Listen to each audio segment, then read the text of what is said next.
Assalamualaikum gang. So ni aku nak review dekat hampa Hot Wheels Premium. Tapi yang ni twin pack. Yang ni first time aku beli dan first time aku nak review dekat hampa. Okay, so yang aku pilih ni Hot Wheels Premium twin pack daripada Subaru. Okay, so dia pair dengan Subaru Impreza WRX, dia pair dengan Subaru WRX STI 16. Yang ni 2016, yang ni dia tak bagi tahu pula tahun bila. Tapi memang lawa lah. Aku beli kereta ni kan sebab aku minat dia punya sebiji ni kan. Yang ni tak minat sangat ni. Aku minat yang ni, Subaru Impreza WRX ni. Masalah dia nak beli yang WRX ni untuk single aku tak jumpa.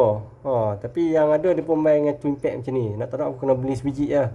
Tapi bila beli twin pack ni jatuh murah balik. Sebiji ni dalam RM30.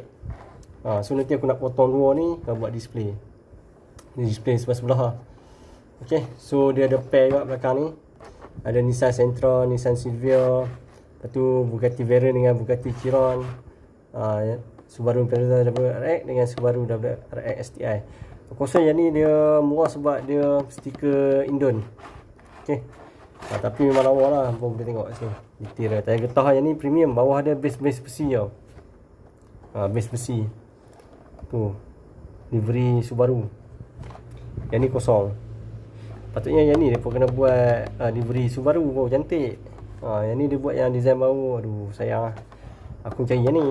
Okay, so siapa nak beli Hot Wheels Premium ni, aku letak link kat atas ni, boleh dapat situ lah. Okay, tapi memang lawa lah. Harga pun berpatutan. Okay, Assalamualaikum.